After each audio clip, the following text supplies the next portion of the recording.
There's a house on the outskirts of town, the kind you drive past and never really notice. It's a quiet little place, with a manicured lawn and a porch swing that never seems to move. The kind of place where a family could grow old together, where memories are supposed to be made. But if you'd looked closer, if you'd lingered just a moment longer, you might have seen the way the curtains twitched, or the single, flickering light in the attic window, long after everyone else in the neighborhood had gone to sleep. You might have felt the chill in the air, a silence that wasn't peaceful, but heavy with unspoken things. This is a story about that house, and the woman who lived inside it. A woman named Alara, who was about to discover that the reflection in her mirror wasn't just her own face, but a roadmap to a future she couldn't escape. Alara had a life that many would envy. A successful career as an architect, a beautiful, sprawling home, and a husband, Julian, who was everything she had ever dreamed of.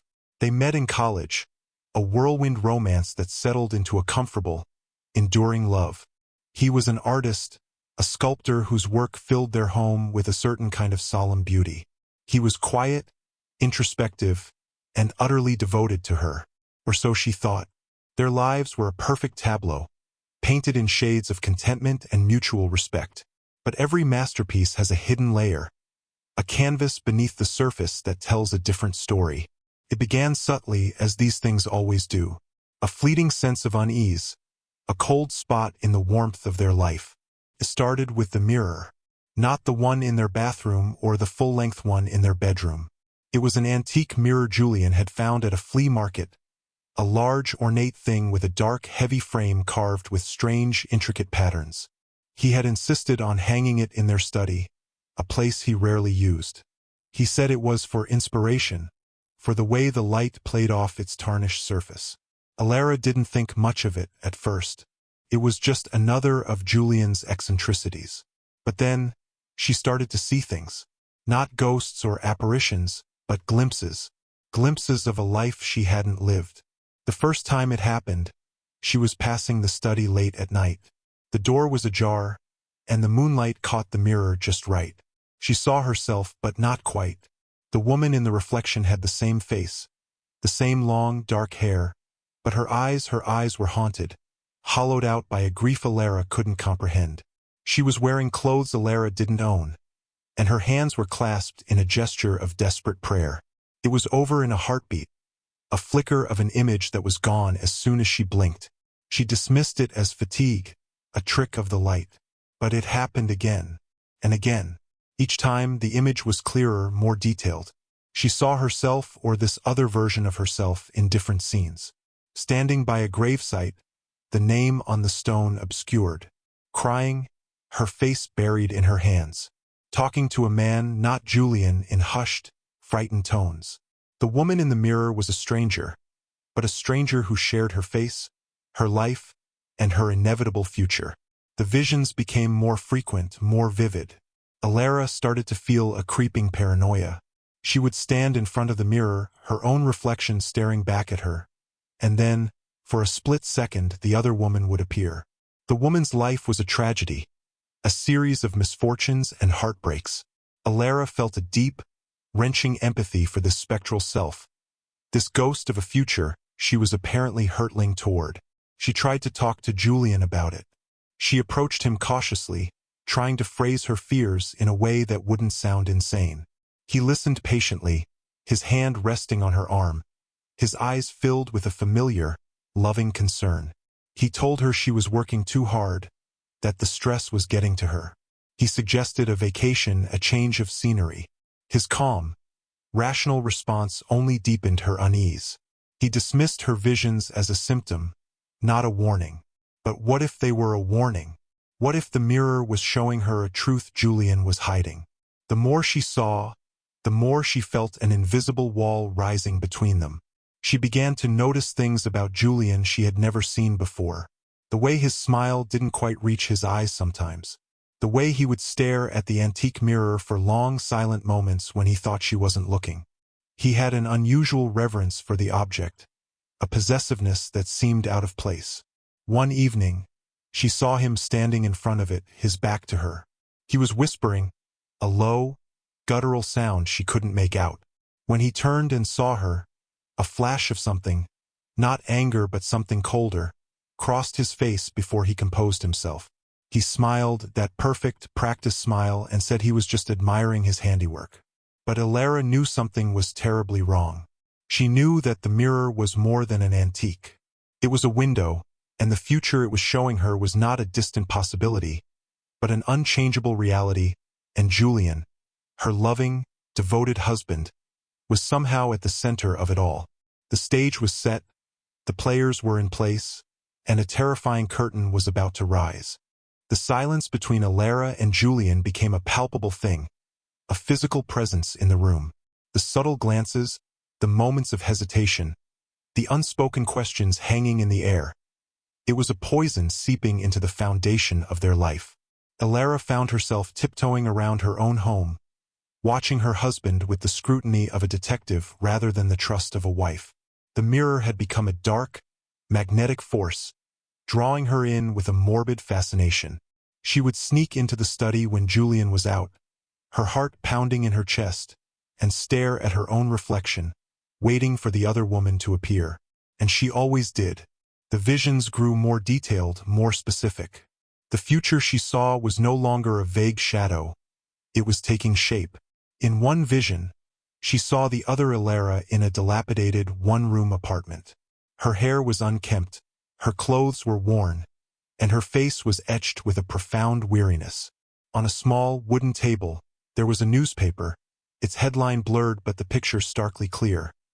A photo of Julian, beaming, a new, younger woman on his arm. The shock of it hit Alara like a physical blow. Julian, her Julian, with someone else? But it wasn't just a simple affair. The other Alara was holding a crumpled letter, its words just a jumble of black lines. But the emotion radiating from her was one of absolute, gut-wrenching betrayal. The vision ended with her burying her face in her hands, her shoulders shaking with silent sobs. Alara felt the grief as if it were her own. The pieces started to fall into place. Julian had a small, private workshop downtown, a place he said was for his larger sculptures. He would disappear there for days at a time, claiming the solitude was necessary for his creative process. But Alara had noticed his phone. He was obsessively secretive about it, placing it face down when she entered a room, his fingers fumbling to end calls quickly. One day, while he was in the shower, her paranoia got the better of her. She took his phone. It was locked, of course, with a complex pattern she couldn't guess. But then, she saw something she had never noticed before. The case. He had a small, circular compass rose etched into the back of it, a design she had seen before. She racked her brain, her mind racing. And then it hit her. The intricate patterns on the frame of the antique mirror. They were the same. It was a lock, a key to something she didn't yet understand. A new vision appeared in the mirror. This time, the other Alara was in a doctor's office, a grim look on her face. The doctor was speaking, his lips moving silently, and he was holding up an X-ray. It was of a lung. It was speckled with shadows, dark and ominous. The doctor pointed to something, and Alara's future self collapsed back in her chair, a hand flying to her mouth in a horrified gasp. The vision was brief, but its message was terrifyingly clear. The other Alara was sick, terminal. The pieces started to click together with a sickening certainty. The betrayal, the poverty, the illness. Julian was not just cheating. He was orchestrating something much darker. Alara's next step was to find the key to Julian's phone. She knew the pattern on the mirror was the answer. She spent hours studying it, tracing the strange, spiraling lines with her finger. The carvings seemed to pulse with a faint, malevolent energy. She realized the patterns were not just decorative. They were a complex code, a symbol she needed to decipher. Her background in architecture, her eye for detail and design, was her only weapon. She started sketching the patterns, trying to find a rhythm, a sequence. As she worked, she felt the eyes of the other woman watching her from the mirror, a silent, desperate plea for help. After days of relentless work, she found it. A hidden sequence of lines, a specific order of the spirals that, when she tried it on Julian's phone, unlocked the screen. Her hands trembled as she scrolled through his messages. What she found was not a simple affair, but a calculated, cold-blooded plan. He was talking to a lawyer, a man named Marcus. They were discussing the specifics of her will, her health, and the antique mirror. The messages were clinical, detached, and utterly chilling. Julian had been siphoning her money, investing it in the new woman's name. The illness in the mirror, she now understood, was no accident. The antique mirror wasn't just a window to the future. It was a tool for him to see how his plan was progressing. The mirror showed the future he was actively creating for her. It was a macabre, terrifying form of surveillance. The woman in the mirror was not a future she was destined for, but a future he was building. And now that she was aware, now that she had peeked behind the curtain, she was in more danger than ever before. Her loving husband was a monster, and she was trapped in a cage of his own making, with no one to trust and nowhere to run. The next step was a confrontation, a collision she knew would be final and deadly. The house that was once a sanctuary had become a battlefield. Alara's heart was a drumbeat of dread, a constant, low thrumming against her ribs. She moved through the rooms that held so many happy memories as if navigating a minefield, every floorboard a potential trap, every shadow a lurking threat.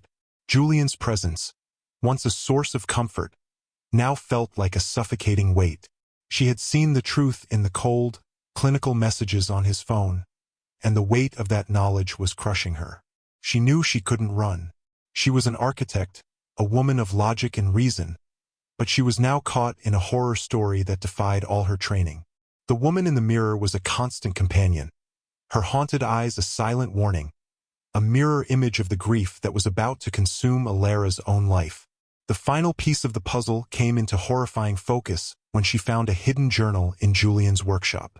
It was hidden behind a loose floorboard, its leather cover worn and its pages filled with his elegant, spidery handwriting. This wasn't a record of his art. It was a chronicle of his obsession. He had inherited the mirror from his grandfather, a man he had never spoken of. The journal revealed the mirror's true nature. It was an artifact, not of magic, but of a forgotten, twisted science. It was a temporal lens, a device that didn't just reflect the present, but absorbed and projected the future of anyone who was emotionally connected to its owner. Julian had been using it to see the outcomes of his experiments, and Alara was his magnum opus. His obsession with the mirror was not for inspiration, but for control. He had been meticulously poisoning her for months, a slow-acting, undetectable substance mixed into her food and drinks. The doctors in the mirror had been right. Her lungs were being systematically destroyed. The money, the new woman, it was all a distraction, a cover story for a much more sinister goal. Julian's journal wasn't just a diary of a murderer. It was a blueprint. He was trying to craft the perfect crime, a tragedy so complete and so seamless that no one would ever suspect him. He wanted to watch the entire process unfold in the mirror, to see the final, heartbreaking tableau of her death and his triumphant new life. The mirror wasn't just a window. It was a stage where he was directing her demise. Alara knew she had to act. But how do you fight a ghost you can see in the mirror and a monster you can't prove exists? The poison was a slow killer, and she didn't have time. She couldn't go to the police. They would think she was mad, a paranoid woman seeing things. Her only option was to use the very tool that was being used against her, the mirror. She remembered the journal entry that described how the mirror worked. It wasn't just passive. It could be influenced. The future it showed was the most probable outcome, but it could be changed by a strong emotional catalyst. The mirror reflected the deepest desires and fears of its user. Julian had been using it to manifest his darkest desires. Alara had to use it to manifest her deepest fear, a world where he won, a world where he was happy with his new woman, and she was a forgotten, tragic footnote. She had to make him see a future so terrible, so soul-crushing, that it would unravel his entire plan. She waited for the right moment. He was in his workshop, working on a new sculpture, humming a tune as if he didn't have a care in the world. She went to the study, her heart a frantic, panicked bird in her chest. She stood before the mirror, her eyes locked with the haunted, desperate eyes of the woman inside. I see you, Alara whispered. And I'm sorry. She closed her eyes and focused all her will, all her fear, all her love for the life she was losing, into one burning point of intention. She imagined Julian, not triumphant, but broken. She imagined the new woman, not a happy replacement, but a witness to his true nature. She imagined a future where his perfect plan was exposed, where the mirror showed him his own reflection, not as a victorious artist, but as a convicted murderer, his hands stained with her life. When she opened her eyes, the image in the mirror was no longer the tragic Alara. It was Julian. His face was twisted in a rictus of horror, his hands held up as if to ward off a terrible vision. He was screaming, but there was no sound. The scene changed. He was in a prison cell, his face gaunt, his eyes filled with a bottomless despair. The new woman was standing outside the bars, a look of profound disgust on her face. Julian saw his own future, a future she had just manifested, and it was a masterpiece of cosmic justice. The mirror, a tool of his malevolence, had turned on him, showing him the ultimate consequence of his actions. He staggered backward, his hands trembling, his perfect, controlled world crumbling around him. The woman in the mirror was no longer a victim. She was a silent, powerful avenger, and she had just set the final, tragic trap. The air in the study thickened, not with the silence of dread, but with the deafening roar of a universe correcting itself. Julian's scream, though soundless, echoed in the very core of the house. He stood there, frozen in a tableau of utter despair, his eyes fixed on the mirror that now showed him his own ruined life. The reflection of Alara, the woman he had meticulously planned to erase, was gone. In her place, he saw the man he had become, a prisoner, a failure, a ghost haunting his own future.